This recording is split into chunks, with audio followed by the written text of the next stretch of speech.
Can you hear me? رمادي من بلد رماد. أذهب إلى البحر وحدي. رمادي من بلد رماد. لا ياسمين في جيبي أهديه للشاطئ. أذهب من أجل سينما سماوية، من أجل صلاة مؤجلة، من أجل طفولة لا زالت ضائعة. أذهب لأبحث عمن يذهبون إلى البحر وحدهم، لكني أتجمد على الكرسي هناك. لا أجرؤ على المشي جنبا لجنب مع كل هذه الأمواج. أتجمد على الكرسي هناك. لا شيء آخر يمكن أن يفعله رمادي مثلي أمام كل هذه الزرقة.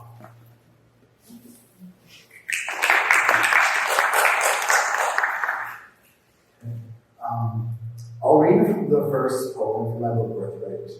I was talking to Craig Santos Perez a few months before, the amazing Indigenous Pacific Islander poet, about a month before I needed to send the final draft to Manifest. And I was so nervous about putting this poem first, so I need to really solidly introduce the world of my book to everyone with the first poem. And he's like, well, your entry into your book is super unstable, and I think that is the exact right way to start a book called Birthright, written by a Palestinian.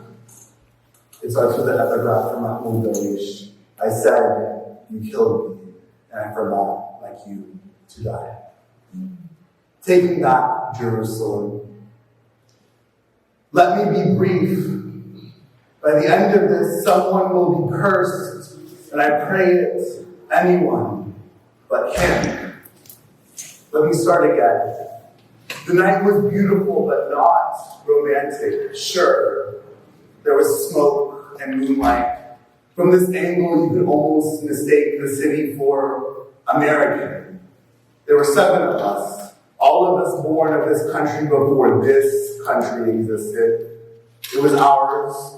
The way a street cat is mothered by thin air. Still, we call this, our being here, a reclamation, a taking back, deciding we need cameras in use outside an unlit jewelry store, the palm trees dancing like they could belong here, city of gravel throats and temples crack, city of gold-blessed forehead and confluence histories. How many waters anointed and claimed you, inheritance? How many hands unsanctuaried you by birthright and conquest? A name, however holy, can be a story of unimaginable distance. We could only exit you by the mouth through which we entered, and there we first saw him, shadow, folded in shadows, speaking hushed and hurried Arabic, and for the first time that night, a familiar I could but couldn't have known, a boy with moonlit tongue promising his mother he'll make it back with every breath, peering around the corner, a soldier, his gun, that precise smallness I couldn't unsee him or him, couldn't uncast that smile from his nodding face, our mouths pretty with English. He stopped one of us. He searched 1 out of 8 of us, and there I remembered my mother, begging God to watch over us in Jerusalem, where at 4 years old, a soldier held a gun to her head, and maybe it was or wasn't at this exact spot, and maybe she was praying for the wrong son, but in that moment, I prayed, and there was no God, but the space between us. Oh, how the distance between my holy and his holy could resurrect a broken Lord on my breath, and there, I began to understand how my mother could abandon her birthright. And sure, I suppose, she made it out alive, depending on your frame of reference. And so did we. And by some magic, so did that boy, caught with the wrong God on his breath in his holy city. Forgive me.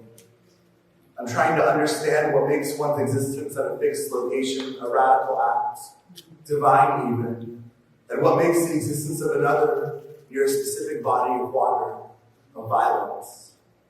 Forgive me. I wrote this poem in an American airport, and its magic escapes me.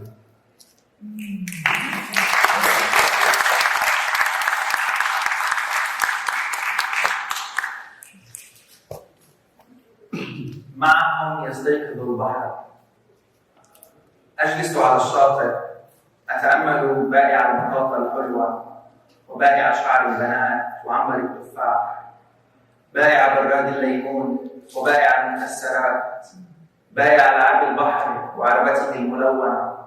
أتأمل الخيل والجمال ومن فوقها الأطفال، أنتظرهم ليمروا أمامي من أجل صورة على الأقل.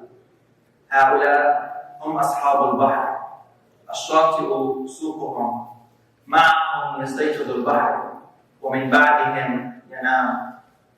مع الغروب كلما أدنيت محارة من أذني أسمع دمعهم يلاطم الموج.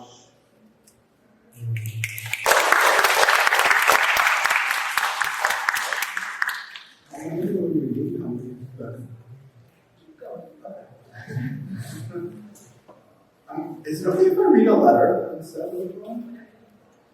So me and Huda, my good friend, have been for about 2.5 years now calling each other for several hours every week, editing a poem anthology of Palestinians titled Heaven Looks Like Us. And we're now in the process of sending it off to the final draft to Haymarket, and we're writing the introduction, and we don't know how to start the introduction, so I said, let's write letters to each other. This whole anthology has been a conversation in the midnight hours of the night, so this is the first letter that I wrote for the, oh wow, that's a really cool outfit. So this is the first letter that I wrote to her to start off the introduction. Beloved, I cannot think of a better form through which to introduce our anthology than a letter. For what other form can capture the scales of intimacy that saturated our process?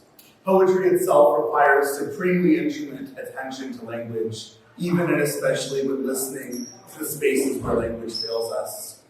We held these poems weekly in calls that kept us up past midnight, reading over 1,000 poems from our community before reciting our most loved aloud together, feel their words in our bodies before making our decisions.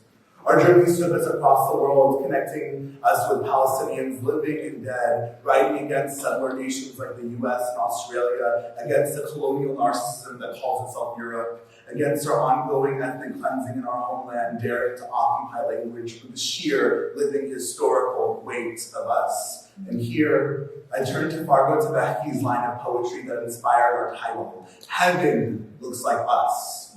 There's a kind of heft to it, this notion of us that emblematizes the spirit of this massive anthology we've assembled, over 100 poets. Further, I find myself returning to the metonymic inversion at the center of its logic. The we of our anthology does not want to reduce itself into as convenient a myth as heaven, understood in some narrow religious or moralistic sense, nor some already dreamt and necessarily exclusionary utopian sense. Instead, it is a heaven that looks like us, not an us that looks like heaven. A heaven supersaturated by the deaths we suffered at the hands of the racist, settler, colonial, necro power that comprises the Zionist state, but also a heaven that we make among each other despite, a heaven of holding, of unimaginable weight, a heaven of us. If myth, as Larissa Sansour's work suggests, creates fact and identification, then one of the foremost jobs of Palestinian literature today is to resist compression, reduction, and erasure at the level of myth, which lives and breathes through our inherited socio-political, cultural forms of living. By invoking heaven in the title, we do not want to imply that this is in any way a religious anthology, because Palestine has never been a religious conflict. It has always been a case of settler colonial regimes weaponizing religious mythos, as Huda has argued, for the purpose of erasing the material lived realities of a people. As large as this anthology may seem, it is but a small fragment of our contemporary, defines 2000 onwards, literary production. We do not and cannot claim to be definitive, because to do so would be to buy into the neoliberal myth of representation, which erases the vast complexity of our community but uplifting a select few at the expense of erasing entire worlds of potential for the sake of settler colonial legibility and capitalist consumerism.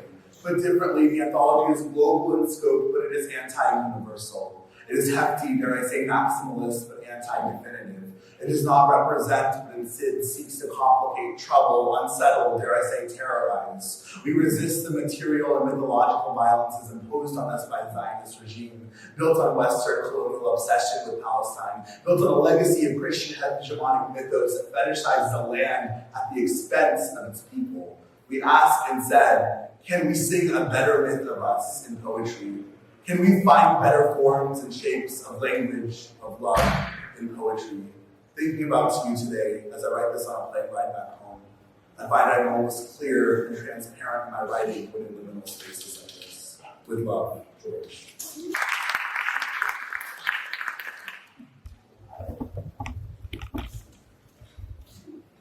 بيننا كلام كثير. الذي أتى بك إلى شاطئ البحر هو ذاك الذي أتى بي يا سفينة الصحراء. أنا مثلك لا أصدق ما يرونه من اعوجاج. أنا مثلك لكن يا حسرتي ليس لي خفان. ارقد بجانبي أيها الجمل. بيننا كلام كثير. أنا أيضا لا يهمني الموج. أرى البحر كله سطورا بيضاء. ارقد بجانبي. أتعب مع الشمس. عمل شاق أن أصل إلى البحر بحثاً عن الظلال. عمل شاق أن أغادره هرباً من الغروب. كل يوم أتعب مع الشمس أيها البحر. وما تعبت يوماً أمواجه. لن أدخل المشهد. أتيتك من الضوضاء والفوضى. هواؤك هو الصوت الوحيد الذي أود سماعه. موجك هو الشكل الوحيد الذي أريد أن أراه، لكني لن أسبح فيه أو حتى أحلق فوقه. سأبقى على الشاطئ لأني أخاف كل الحزن وكل الفرح. سأكتفي بالشمس. أمواجك داخلي أيها البحر، عصية على الفهم، عصية على النسيان.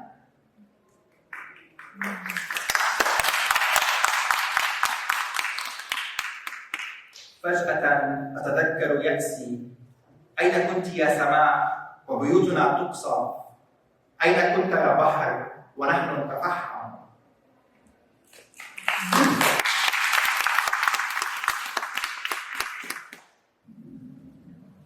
بضع دمعات فقط. لطالما تمنيت لو عانقتني السماء، لو مسح دمعي البحر، غير أني كلما أمطرت الغيوم احترقت، وكلما تحرك الموج احترقت. في الوقت الخطأ بضع دمعات فقط تشعل كل شيء، تتركني من بعدها أحترق في غرقي، أحترق في سقوطي.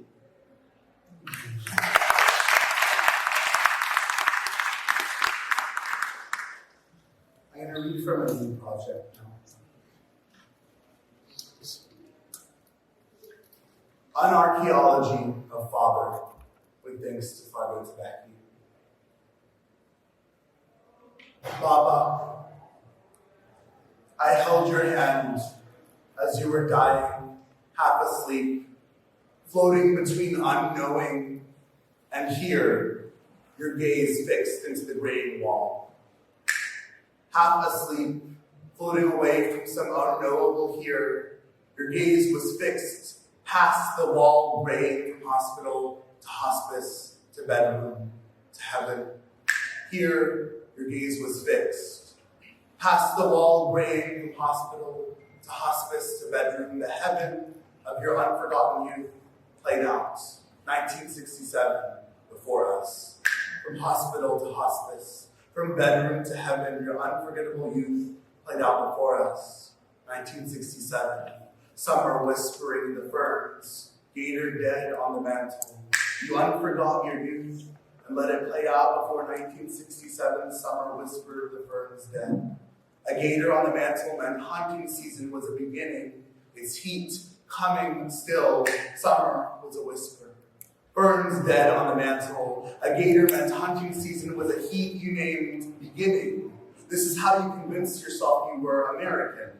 I wrote heat and beginning but meant hunting season. This is how I know I am American. I can convince other men I am worthy of their roughest entries. This is the shape of my knowing. I'm a convincing American to others who see in me a rough entry. A worthy whole would know when to submit, how to say daddy. To other men, I am a rough entry, a worthy whole. I know how to submit, call daddy undeserving men, all spittle, teeth, and thrashing. Whole I once submitted to. Daddy where once was undeserving man. In all the spittle and thrashing, he was my first love, my earliest childhood friend. When I was all spittle and thrash, I thought myself undeserving of him. Being in love with my earliest childhood friend was how my body taught itself first to swallow. I once was in love with my earliest childhood friend. This is how my body first learned to swallow the impossible wound of itself. Summer, quieted into whisper. I first taught my body to swallow itself as a wound scraped quiet on an impossible summer. Baba, it was you who held my hand as I was dying. I quieted the impossible wound of my body, Baba. I held your hand when you were dying, half asleep. I let you float off, unknowing.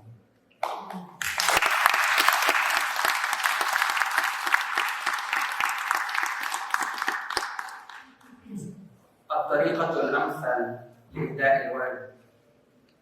لم يكن أبي يهدي أمي باقة ورد، كان يهديها شتلة ورد. غزة في الحصار. مرة نظن أننا في مركب والعالم كله من حولنا سمك، ومرة أخرى نرى أننا لسنا سوى غابة والعالم كله من حولنا قناصة.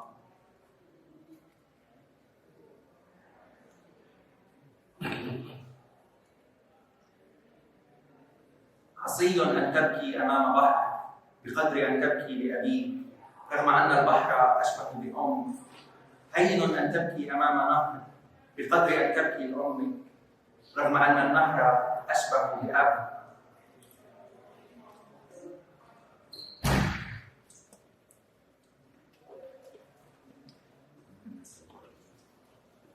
عندما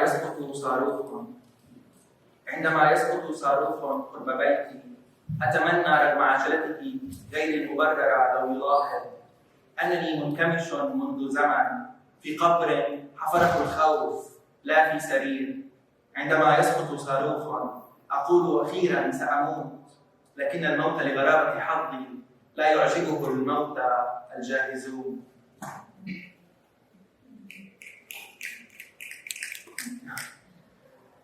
كي تسجل الحرب حضوري.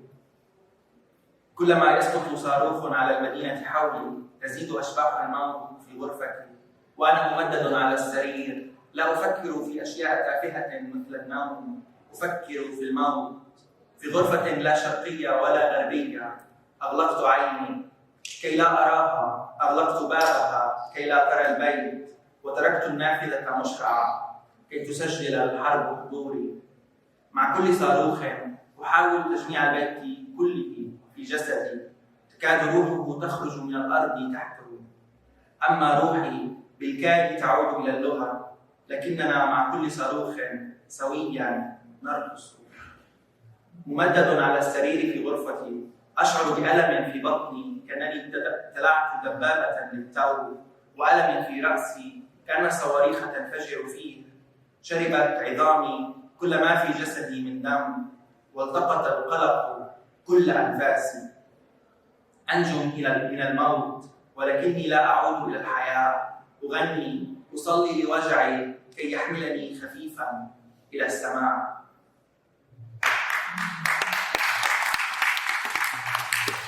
خلاص فردي. أيام الحصار تجرنا خلفها، تمسح بنا طلاق البحر. تمسح بنا بلاط البحر الذي شربناه، وإن أرادت استعجال أمتعة الماضي داست بعجلاتها علينا دون قصد. تنشرنا الأيام بعذاباتنا على حبل، تعلقنا بملاقتها من أرجلنا حتى يسقط على أحدنا براز الطيور المحلقة بالحرية والسلام فوقنا، فيستبشر المصاب برزقه من السماء. غزة كان على الكثير من الأيادي التدخل لتمسك بدبوس واحد فقط، فيخلفون غزة عميقة وراءهم بهذا القدر السافل من الوجع.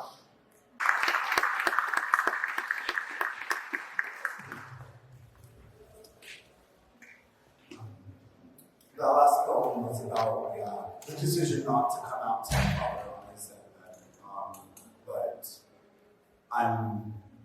I'm still thinking about the ways like queerness and coming out narratives are like so violently appropriated in this country. And so who can afford to come out, I think, is something I've been thinking about a lot with queerness. And my father was dying of a neurodegenerative disease that did not give him the ability to speak that. And the kindest thing I could do for him on his deathbed is to not make it about myself and not come out to him. And that's something I've been thinking about.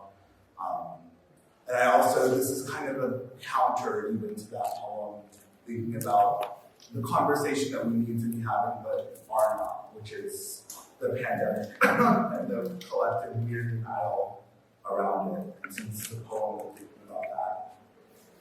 And the surreal we of what Americanness is. We are born and we are traumatized by the flood of light. We scream, we traumatize our parents in a flood of noise. We are small terrors. We are traumatized by our parents. We grow to leave them. We carry them as we traumatize each other on playgrounds, into lockers, beneath bleachers. We traumatize. We traumatize until we are a body of trauma. We watch each other die every day between the floods of noise, in passenger seats, on highways, headed nowhere. We let each other die in our staring. We traumatize and beg each other, look. We are traumatized in our seeing. We fly home for funerals unexpected.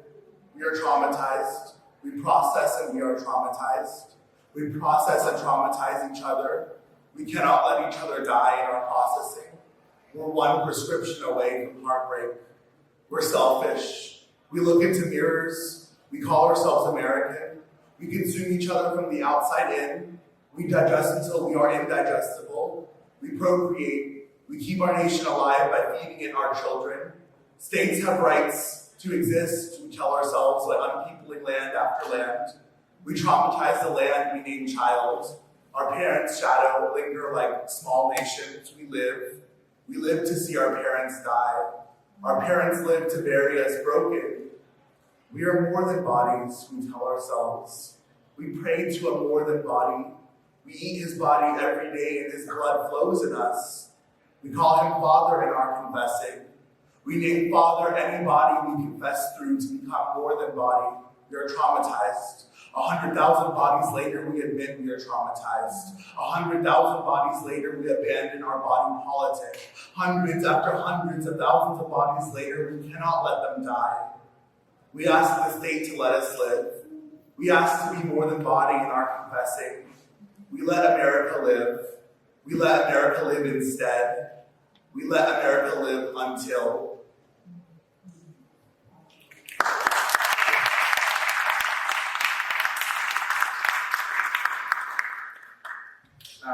Now I'm going to read some of the poems I read in Arabic earlier, but in English now.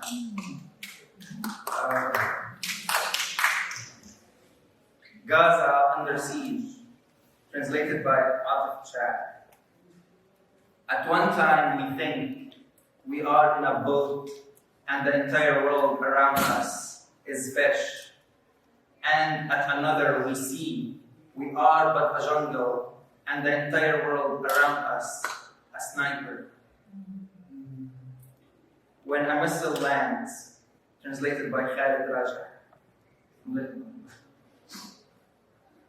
When a missile lands by my house, I hope that in its haste it can see that I have long braced myself in a grave dug by fear, not a bed.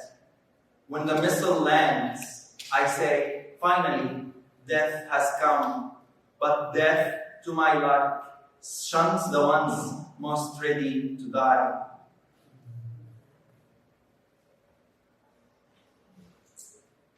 Dreams born near a window. Every time I think I'd never be able to leave this prison, a bigger warden shows up and puts me in a new prison that is much narrower. But sometimes a pure moment of faith tells me that my dreams that were born near a window will someday open all doors for me. Suddenly, I remember my despair. Dear sky, where had you been while our homes were being bombed? Dear sea, where had you been while our bodies were being charred? With them, the sea awakes. I sit on the beach, watching the sellers of sweet potato, the sellers of cotton candy and sugared apples, the seller of lemonade, the seller of peanuts, the seller of beach toys and his colorful cart, the horses and camels, the children riding them. I wait for them to pass in front of me for a photo at least. These are the owners of the sea. The beach is their market. With them, the sea awakes, and after them, the sea goes to sleep. As the sun sets, whenever I hold a seashell to my ear, I hear their tears crashing against the waves. A gray man from a gray land. I go to the sea by myself, a gray man from a gray land. No jasmine in my pocket to give to the beach. I go for a celestial cinema, for a delayed prayer, for a childhood still lost. I go looking for those who go to the sea by themselves. But there I freeze in my chair. I don't dare walk side by side with all these waves. There I freeze in my chair. Nothing else a gray man like me can do in front of all this blue.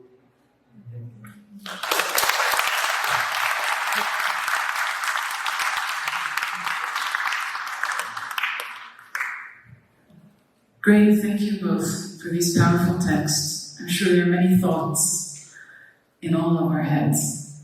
Questions from the audience?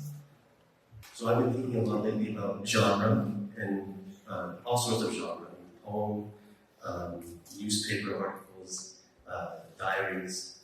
I'm just so interested to hear about your own personal journeys that led you to poetry and why you feel maybe poetry is a unique way to channel your experiences.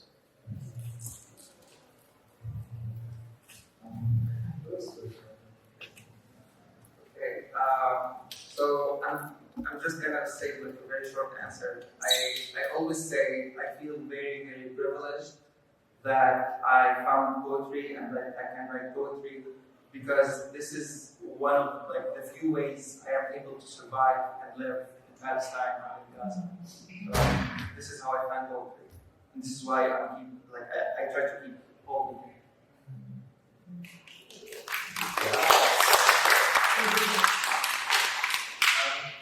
Similar but different answer.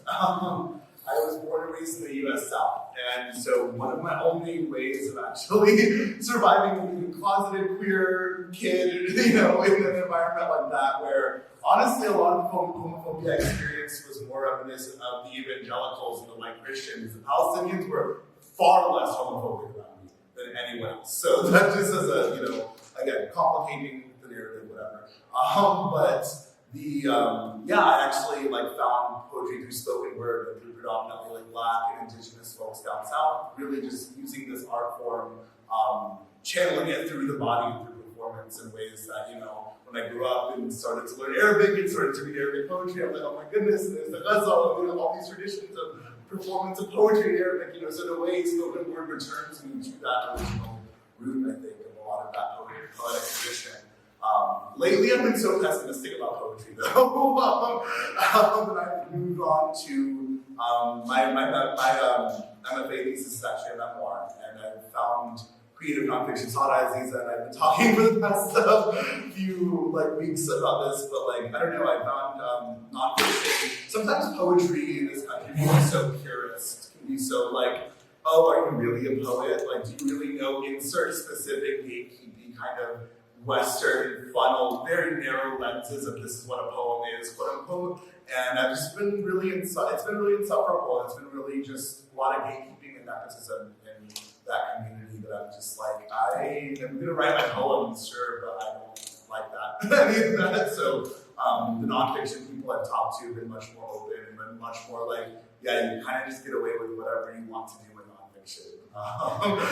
And so I don't know. Yeah, my weird answer is that nonfiction has liberated me from poetry. But on gatekeeping, it's so refreshing that you are editing an anthology. We're all looking forward to that. And you also write to us a letter that was a poem. So complicating genres and crossing borders there to questions from the audience. Other questions. First of all, thank you both so much for your honesty and vulnerability. So do not take pictures of me. I think I'm wearing a torch. I'm going to keep forgetting. Yes, please. This combination is just destructive, destroying me, because you're talking about Gaza. My family is in Gaza. قصيدة الصواريخ just 24 ساعة مربوطة عليهم. أنا صراحة I am also queer, and I also don't think I'll ever come up to my family. So I thank you both for these poems. And as for the question, George, you were snapping in one of your poems, and I really liked the effect. But I'm wondering if you could tell us a little bit more about that and your decision to insert it. Thank you for sharing all of that. And also just every panel you ask questions at. Oh my God, this is the exact question that needs to be asked of you for all the presents you brought us. The snapping is actually inherited from a good friend, Sam Sachs, an amazing queer anti-Zionist Jewish poet. Whenever he performs, he has a sonic crown, series of linked sonnets, and between the sonnets he snaps to determine a kind of break between the sections of the poem. So that's kind of what I sort of inherited. So I wanted to think about the section breaks, because that poem I did, it's kind of a dismembered sonnet where it unravels in lines 1, 2, 3, break, 2, 3, 4, break, 3, 4, 5, break. So I kind of think of it in a kind of performance-y sort of way, even though it's a form. So yeah, it's a way of kind of translating quote unquote the form to performance.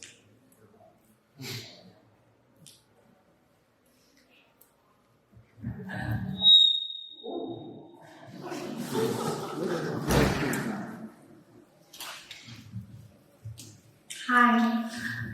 Thank you all both so much. It's been, I've been following George on social media for a long time, so it's been good to get to meet you in person, and you're such a kind, lovely person, so thank you.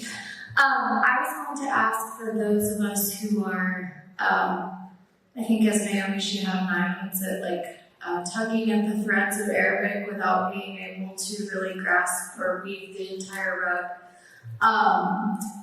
Really right. I've studied Arabic, but I'm still, not entirely fluent. And so when I'm listening to Yahya, for example, I can pick out certain lines and what they mean, but I don't fully understand the entire thing. And so I was wondering if you all have advice or thoughts for those of us who are trying to engage more with Arabic poetry from a Nusmus perspective.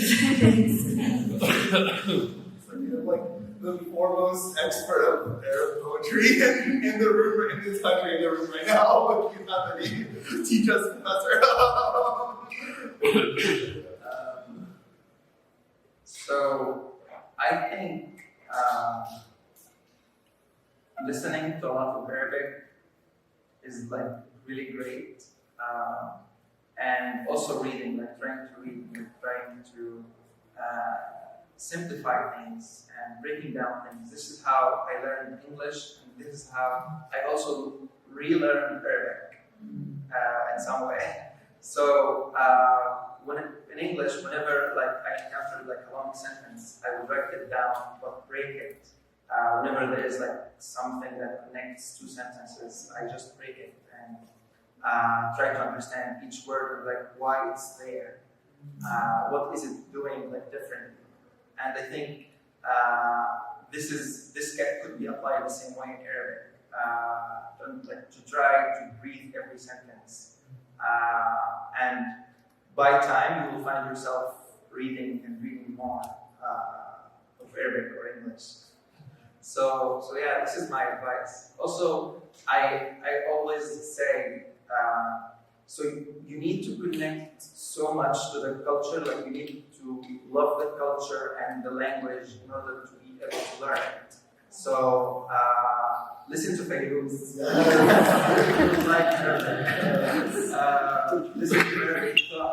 listen to Arabic songs, Kulthum, Amr Diab, if you're like, but like, yeah, you have to understand because Arabic is like, I feel so much sympathy for all people who want to learn Arabic. Like, I am thinking of you. Because you have so many accents, and like you learn Arabic all this time, and when you meet someone Arab, you're encountered with an accent that you may or may not know about. And even in Palestine, we have so many accents inside like one country. So what about all of these Arab countries? Like each country is an accent. So I am very sorry we did this. but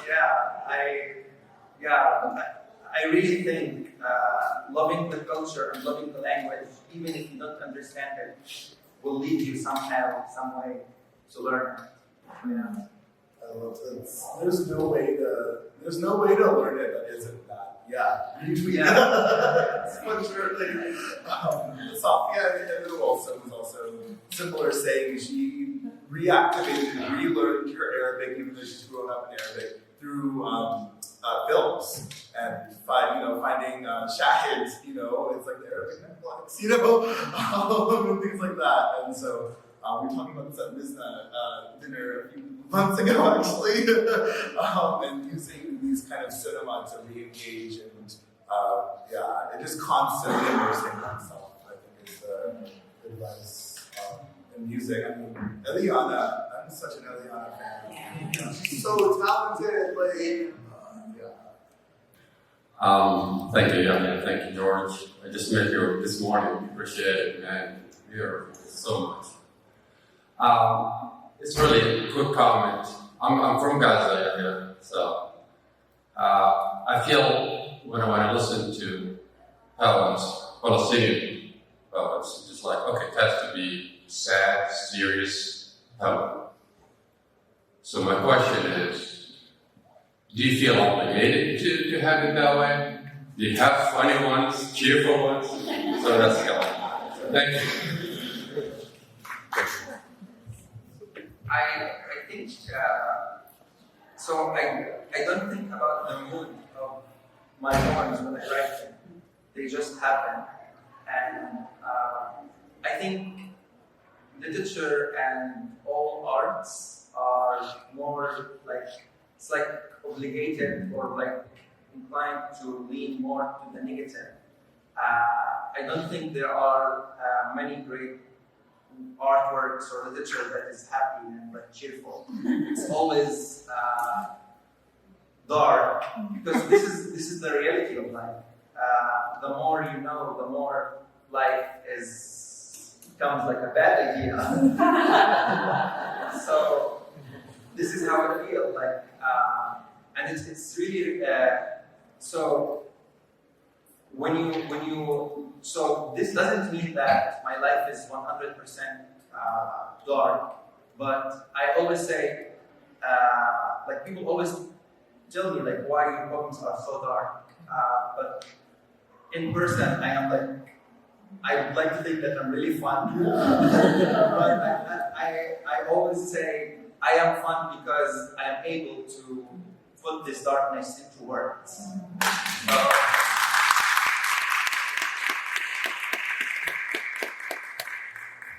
I hope this answered. I relate to a lot of that too. I mean, I wrote this poem that was kind of like a rip in the space-time continuum of my work called Get Fucked and Die a few years ago.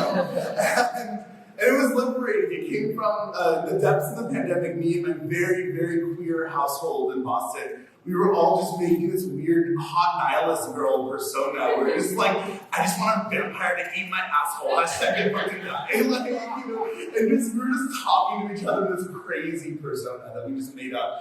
And then I'm like, I'm gonna write a poem in that persona. And like, I just feel like that darkness of like that, like, you know, like satirizing, nihilistic kind of persona crossed with the humor. That's like my exact mood. And so a lot of poems have been getting into the Get Fucked and Die lifestyle, you know, as of late. So I think that there is that, I don't know, I love playing. I think, well also, I think I relate to a lot of what Yahya said about like, I'm a very cheerful person because poetry gives me space to say like, meet me at my terrors and I'll meet you at your terrors. And I think poetry is that interesting meeting ground there. And I think that I can only be cheerful if I process it, if I get it out in some, even if the poem is just for me or just to get it out, like, you know, what I present to the public is very different than, you know, I have so many documents, I call them like mental illness documents, where I just like, we'll never see the light of day. I sent one of them to Sada as a mental illness document in a formal letter the other day, so I'm just, yeah, so I think part of it is like actually having that space of process, but yeah, poetry can be really playful. It's something I always have to learn and relearn.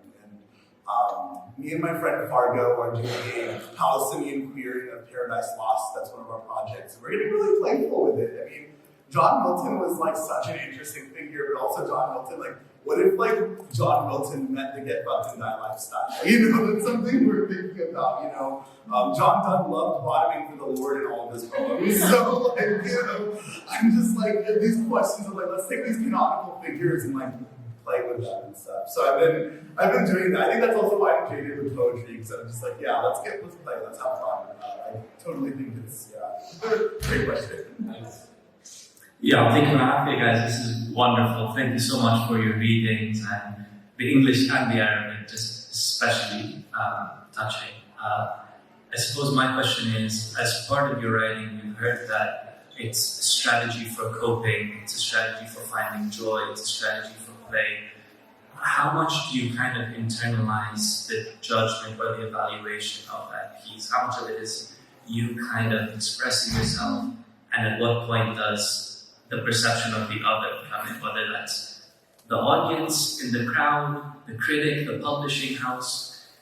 Because I think that's also tied to the question of genre. Like, in a way, that's the gatekeeping. And yeah, curious your thoughts. Thank you. I was going to say about the haters. I mean, that's kind of my attitude as of late. Yeah, I don't know. I've also been like, I'm so interested in the way hate can be productive. Like, being a hater can be kind of productive and generative too. Just like saying, like, oh no, let's actually like use this to start a conversation. Let's be messy. Let's, you know. So I don't know. I actually really welcome when people are just like, oh no, I don't like that poem. I'm like, yeah, no, that's great. It's great to know. And I actually kind of, I'm very open to that kind of stuff and find it, yeah, it's really generative for my art, because there's of course the boring ones that are like, oh, I wasn't the idea, blah, blah, blah, blah, blah, and I'm like, yeah, okay, cool. Here's an email that I never read that you use, like, give me your contact. And I'm like, no, I'm going to send you to the void. Instead, there is a literal email address I have that I never read that I send people to, just so they can, you know, get the neurosis out, for example. So there are like, you know, versus other times it's like, oh no, you know, a student of mine, we read one of my favorite poems ever by Richard Seikin, and it's he's an incredible queer, like just kind of foundational to queer American poetry, and she was just like so scared to say this, but she's like, I don't relate to the speaker at all. I'm a lesbian, very femme person who cannot relate to this queer intimacy in relationship to violence in a very masculine way that he kind of embodies in his poetry. And I love that the class loves this poem, but like I can't just help but feel very estranged from it, very left out. Like, this is not my experience. And, like, it opened up the most beautiful conversation ever. Honestly, in class, people were like, no, thank you for saying that. Like, you know, I love the poem too, but I also kind of felt this, and you know, it was very masculine in a lot of its emotions and the space it occupied and whatnot. And I don't know, I really love, like, can we be like open and generatively critical with poetry? And so whenever people come to me with that, you know, I think it's a gift when people are critical, but in a generative opening, like, you know, let's start a conversation, let's like move this further. You know, that's a hard approach, that's a hard develop. So for me, I actually think if it's done well, criticism is an act of love. Actually, that's my optimistic answer. But one last. I'm just going to keep it short and say I actually love hearing what people think about my poetry, especially like if they have some notes and like because like I always would like to think that I'm still trying and I'm going to keep trying, learning how to write. I love this saying that said, "We are born not able to talk, and we die not being able to express." So I really love that, and I really think I'm gonna die and not be able to really express what's inside. So yeah, I always like to listen because I really want. I don't want to be just another book of poetry that is just on the shelf. I want to make a difference with my words. Like I want to be good and not just anything. So this is why I'm always trying to learn from people who have experience and also people who just like normal audience who maybe this is the first time they heard poetry. Their opinion also matters to me. So yeah.